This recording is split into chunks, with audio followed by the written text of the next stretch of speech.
Isang makabuluhang proyekto ang isinakatuparan ng Bohol Police Provincial Office na nagbigay hindi lang ng tirahan kundi pati mga pag-asa sa ilang pamilyang nangailangan. Ang kabuuang balita ihatid dyan ni Patrolwoman Judith Nicanor. Naghatid ng bagong pag-asa ang inihandog ng Bohol PNP, libreng alagad o balay program na libreng pabahay sa 3 pamilya sa ilang barangay ng Ubay, Bohol nitong ika-26 ng Oktubre taong kasalukuyan. Nabigyan ng bagong tahanan ang 3 benepisyaryo sa mga piling barangay ng Ubay. Unang benepisyaryo ay ang matatandang magkapatid na sina Marquita at Martina Atuel. Sumunod naman ang pamilyang Bacorio na may 6 na anak. At ang pangatlong benepisyaryo ay isang 17 taong gulang na working student na may 2 kapatid na binubuhay.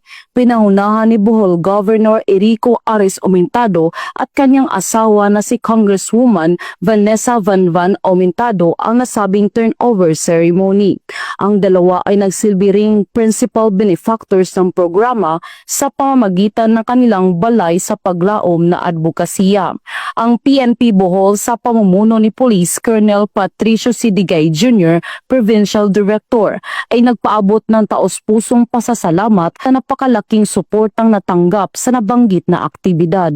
Ang mahalagang yugto na ito ay naging posible sa pamamagitan ng walang patid na suporta na pamalaang lokal ng Ubay sa pamumuno ni Honorable Mayor Violeta Reyes at ang mga masisipag na tauhan ng Ubay Municipal Police Station sa pangunguna ni Police Captain Amelito E. Meloria.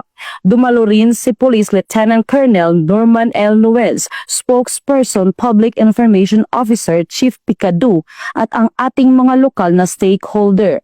Ang libreng alagad o balay project ay nagpapakita ng testamento sa hindi natitinag na pangako ng bagong Chief PNP.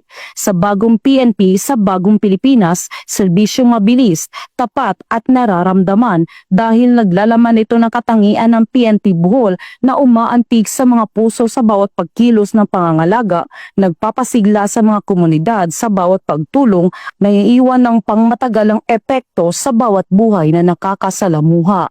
Mula dito sa Bohol Police Provincial Office, ako yung Police News Network Correspondent, Patrolwoman Nikia Cañedo, alagad ng batas, tagataguyod ng balitang pulis.